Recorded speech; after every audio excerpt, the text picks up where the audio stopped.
జై శ్రీరామ్. శ్రీమాత్రే నమః. శ్రీ గురుభ్యో నమః.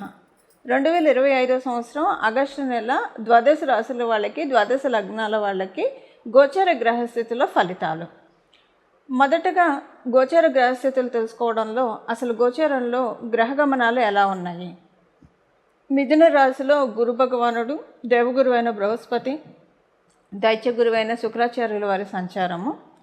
21వ తారీఖు నుంచి మిథున రాశిలో ఉన్న శుక్రాచార్యుల వారు కర్కాటక రాశిలోకి ప్రవేశిస్తారు. కర్కాటక రాశిలో సూర్యనారాయణమూర్తి, వక్రించిన బుధ భగవానుడు. 12వ తారీఖు నుంచి సవ్యగతిలో బుధ భగవానుడు సంచారము. ఈ నెల 31వ తారీఖు బుధ భగవానుడు కర్కాటక రాశి నుంచి సింహరాశిలోకి వస్తాడు. కేతు భగవానుడు సింహరాశిలో సంచారము. మంగళ్ కన్యారాశిలో సంచారము. శనేశ్వరుడు రాహు భగవానుడు కుంభరాశిలో సంచారము. శనేశ్వరుడు మీనరాశిలో ఆఖరిదైన మీనరాశిలో సంచారము. ఇవి ఈ మాసం యొక్క గోచార గ్రహగతులు. అలాగే సూర్యనారాయణమూర్తి 17వ తారీఖు నుంచి ఆయన కర్కాటక రాశి నుంచి సింహరాశిలోకి ఆయన ప్రవేశిస్తాడు. కర్కాటక రాశి నుంచి సింహరాశిలోకి ఆయన ప్రవేశిస్తాడు. ఇవి ఈ మాసం ఉన్న గోచార గ్రహస్థితులు. ఈ గోచార గ్రహస్థితులను అనుసరించి ద్వాదశ రాశుల వాళ్ళకి, ద్వాదశ లగ్నాల వాళ్ళకి గోచారంలో ఉన్న గ్రహదేవతలు ఎలాంటి ఫలితాన్ని కల్పించబోతున్నాయి. ఈ వారం ఈ నెల ఏవైనా ప్రత్యేక గ్రహస్థితులు ఉన్నాయి అంటే ఈ నెల 20వ తారీఖు వరకు కూడా 2 గురువులు మిథున రాశిలో సంచారము. వచక్రంలో 3వ స్థానమైన మిథున రాశి బుధ భగవానుడి రాశి. ఈ రాశిలో గురు శుక్రుల సంచారము చాలా మంచిది. యూనిక్గా మనం కొన్ని పాయింట్స్ తెలుసుకుంటే అందరికీ కామన్గా అప్లికేబుల్ అయ్యే పాయింట్స్. ఈ మాసము 20వ తారీఖు వరకు కూడా అందరికీ కమ్యూనికేషన్స్ వైజ్ చాలా రిలాక్సింగ్ మోడ్లో అనిపిస్తుంది. అమ్మయ్య పోన్లే ప్రశాంతంగా ఉన్నాము అంటే గత కొన్నాళ్ళుగా ఏమన్నా మిస్కమ్యూనికేట్ అది ఫోన్ ద్వారా కావచ్చు, ముఖాముఖిన కావచ్చు, మెయిల్స్ ద్వారా కావచ్చు, వాట్సాప్ ద్వారా కావచ్చు, ఏ ప్లాట్ఫామ్ అయినా సరే ఈ ప్లాట్ఫామ్ ద్వారా ఎవరెవరైతే ఇబ్బంది పడుతూ ఉన్నారో అందరికీ కూడా స్వాంతన లభిస్తుంది. ఈ మాసము స్వాంతన లభించి 20వ తారీఖు వరకు కూడా ప్రశాంతంగా అనిపిస్తుంది. కమ్యూనికేషన్స్ మొత్తం కూడా ఫిల్టర్ అవుతాయి. ఈ మాసంలో ఫిల్టర్ అవుతాయి అంటే ఒకటి, ప్రతి ఒక్కళ్ళం కూడా అందరము కమ్యూనికేషన్ చాలా ప్రొడక్టివ్ కమ్యూనికేషన్ చేస్తాము. ఈ ప్రొడక్టివ్ కమ్యూనికేషన్ ఇదే ఫిల్టర్ కమ్యూనికేషన్ అని నేను చెప్తున్నాను.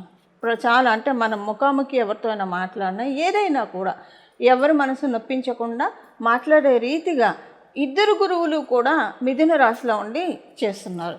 అలాగే కాంట్రాక్టర్స్కి, ఏవైనా ఉద్యోగ ప్రయత్నాలు చేయాలనుకునే వాళ్ళకి, అలాగే బిజినెస్లో ఇంకా కొన్ని ఎక్స్టెన్షన్స్ చేయాలనుకున్న వాళ్ళకి 20వ తారీఖు లోపల వీళ్ళిద్దరూ మంచి అండదండలు కలిగిస్తూ ఉన్నారు. ఇవి జనరల్గా యూనిక్గా అందరికీ అప్లికేబుల్ అయ్యే పాయింట్.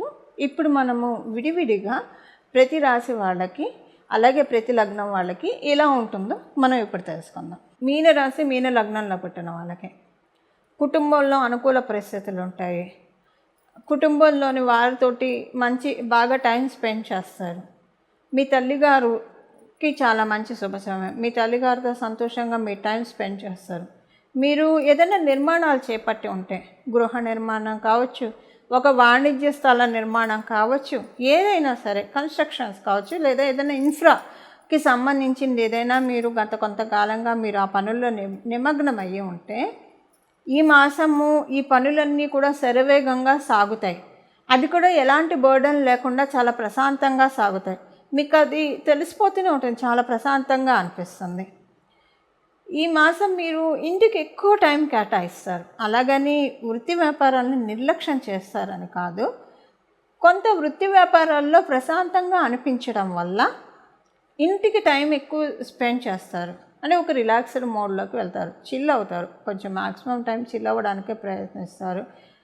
ఎందుకంటే గురు శుక్రులు మీకు 4వ స్థానంలో ఉంటూ గృహంలో కంఫర్ట్స్ బాగా ఇస్తున్నారు.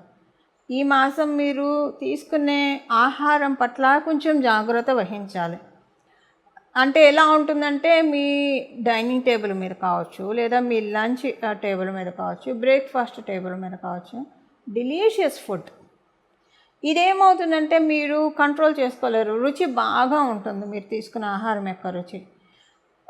మోతాదుకి మించి తినడం, తర్వాత కొంచెం వెయిట్ పుట్టాన్ అవుతారు. అట్లీస్ట్ ఒక 6-7 కేజీస్ పుట్టాన్ అవుతారు ఈ మంత్ అంతా. అంటే తింటూ ఎంజాయ్ చేసేది కొంచెం అయితే దానికి పరిణామాలు వెయిట్ పుట్టాన్ ఎక్కువ ఉంటుంది.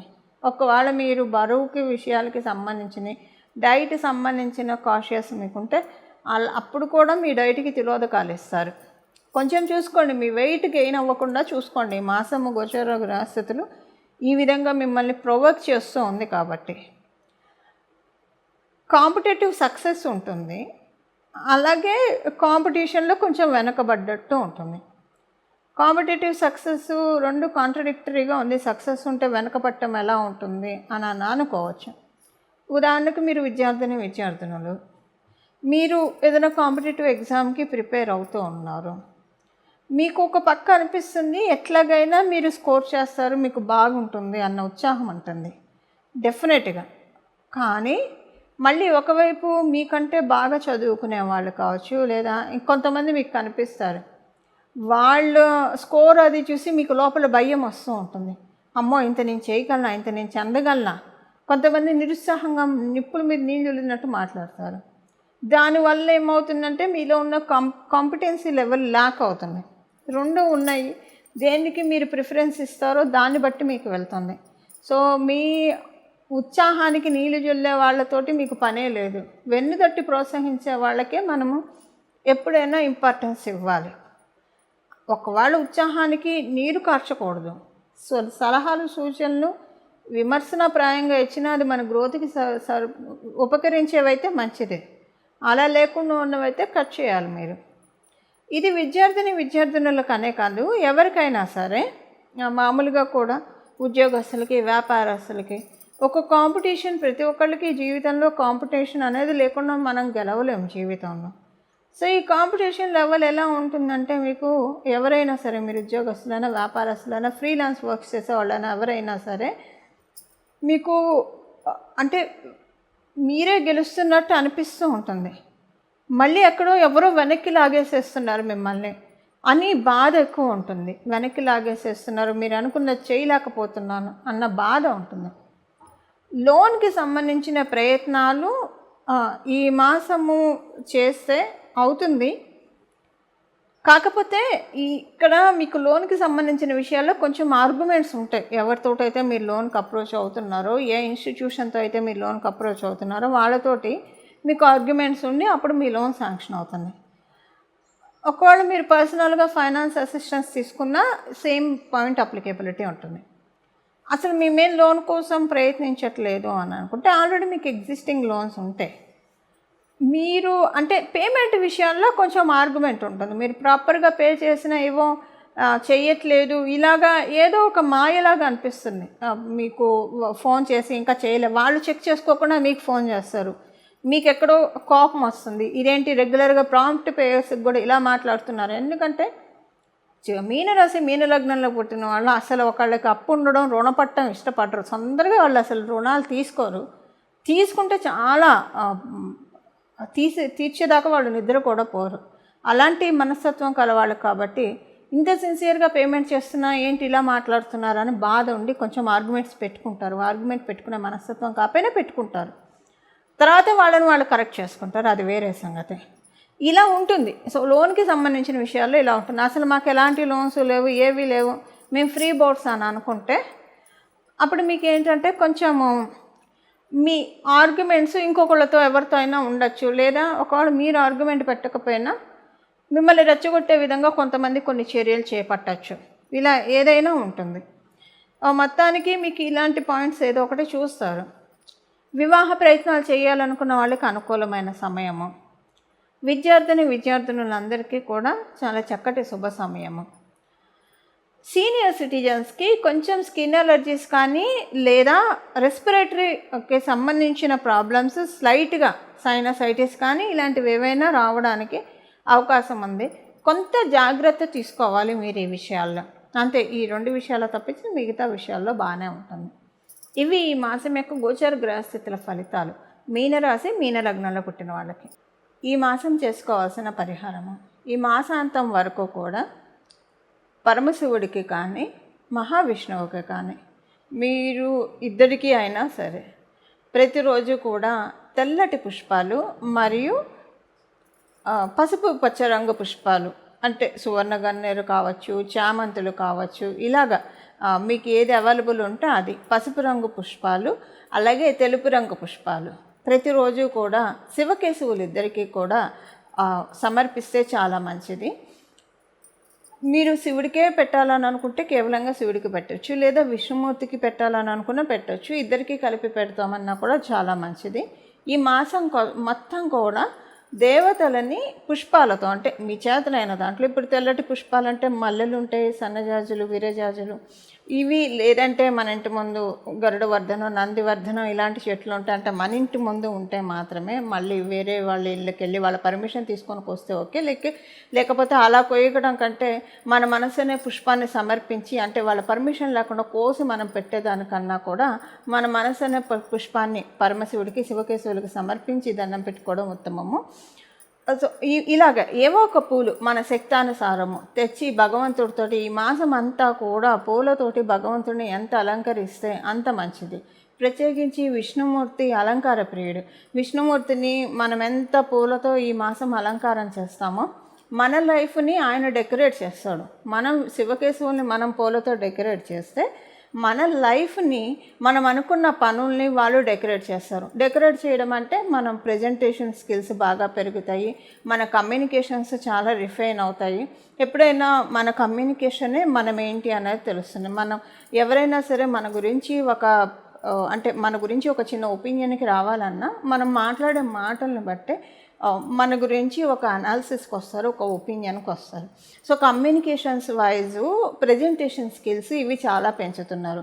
మనలో ఉన్న పర్సనాలిటీ డెవలప్మెంట్ కూడా పర్సనాలిటీ డెవలప్మెంట్ స్కిల్స్ని కూడా ఆయన పెంచుతున్నారు. అంటే ఒక రకంగా చెప్పాలంటే మనము ఈ సమాజంలో బతకడానికి కావాల్సిన నేర్పరితనాన్ని, నిపుణతని, నాణ్యతని మనకి భగవంతుడు డెకరేట్ చేస్తూ ఉన్నారు. ఇలా మనకి భగవంతుడు డెకరేట్ చేయాలంటే మనం భగవంతుడికి పూలతోటి అలంకరించడం అంతే. ఒక పువ్వు పెట్టి దీపారాధన చేసి పువ్వు పెట్టి దండం పెట్టుకోండి, లేదా మీ ఇంట్లో ఎవరైనా ఆల్రెడీ దీపారాధన చేస్తున్న వాళ్ళైతే మీరు ఒక పుష్పాన్ని సమర్పించి దండం పెట్టుకోవడం. ఇది ఇక్కడ ఒక మాట మనం మర్చిపోకూడదు, ఎప్పుడైనా అయ్యవారికి మనం సమర్పించేప్పుడు అమ్మవారికి కూడా సమర్పించాలి. ఎలాగైనా ఉమాశంకర్ల చిత్రపటం ఉంటుంది కాబట్టి అమ్మవారికి సమర్పించినట్లు ఉంటుంది. అలాగే లక్ష్మీ అమ్మవారు విష్ణుమూర్తి వక్షస్థలంలోనే ఉంటారు. సో అలా మీ ఇంట్లో విడివిడిగా కూడా అమ్మవారి చిత్రపటాలు ఉంటే వాళ్ళకి కూడా ఆ చిత్రపటాలకి కూడా పెట్టడానికి ప్రయత్నించండి. ఇది ఈ మాసం యొక్క రెమెడీ. ఇది చేయడం వల్ల మనకి ఈ మాసంలో విశేషం ఏంటంటే ఇద్దరు గురువులు కూడా మిథున రాశిలో సంచారము. ఇది చాలా ఉత్తమ ఫలితాలని కమ్యూనికేషన్స్ వైజ్ చాలా ఇస్తున్నాయి. ఎవరికైనా అంటే ఇప్పుడు ఒక ఇంటర్వ్యూకి వెళ్ళారనుకోండి, ఆ ఇంటర్వ్యూయర్ అడిగిన ప్రశ్నలకి సమాధానం సరిగ్గా చెప్పలేకపోతే ఆ ఇంటర్వ్యూ ఫెయిల్ అవుతారు. అలాగే వ్యాపారస్తుడికి లౌక్యం కలిగి వ్యాపారం చేయాలి. నోరు మంచిదైతే ఊరు మంచిది అవుతుందని వ్యాపారంకి అంటే కొంచెం చక్కగా మాట్లాడడమే వ్యాపారానికి పెట్టుబడి, మన నాలికే పెట్టుబడి. అసలు మన జీవితంలో జీవించడానికి మన నాలికను మించిన పెట్టుబడి ఇంకొకటి లేదు. ఇలాంటి మన కమ్యూనికేషన్ని రిఫైన్ చేసుకోవడానికి ఈ మాసం చాలా అనుకూలంగా ఉంది. గురుశుక్రులు ఇద్దరూ కూడా మిథున రాశిలో ఉండి అందరికీ కూడా వీళ్ళని వాళ్ళని కాదు ప్రతి ఒక్కళ్ళకి కూడా ఈ బ్లెస్సింగ్స్ని ఇస్తున్నారు. ఈ బ్లెస్సింగ్స్ మనం అందుకోవాలంటే మీ జన్మజాతకంలో గురుబలం శుక్రబలం ఉంటే ఇది ఇంకా డబల్ బనాంజా అని చెప్పచ్చు. చాలా పేరు ప్రఖ్యాతలు వస్తాయి మీ అందరికీ. మీ జన్మజాతకంలో లేకపోయినా పెంపొందించుకోవచ్చు. ఇప్పుడు గోచారం అందుకే మనకుంది. గోచారంలో మనకు ఆపర్చునిటీస్ త్రో చేస్తున్నారు. మన జన్మజాతకంలోనూ ఉంది, గోచారంలో కూడా వచ్చింది. ఇంకా ఈ పరిహారం చేసుకుంటే ఇంకా ఎక్స్ట్రీమ్గా ఉంటుంది. ఏదైనా కమ్యూనికేషన్ వైజు చాలా మానసిక ప్రశాంతత ప్రతి ఒక్కళ్ళకి కూడా కలిగే తీరుతుంది. ఇలాగ ఈ పరిహారం చేసుకోవడం వల్ల ఇంకా మంచి ఫలితాలు ద్వాదశ రాశుల వాళ్ళు, ద్వాదశ లగ్నాల వాళ్ళు అందరం కూడా చూస్తాము. ఇలా మనందరికీ కూడా అనేక మంగళాలు, అనేక శుభాలు కలగాలని చెప్పి నేను కూడా మనందరి తరఫున శివకేశవుల్ని మనస్ఫూర్తిగా ప్రార్థిస్తూ మంగళం. నమో భగవతే వాసుదేవాయ.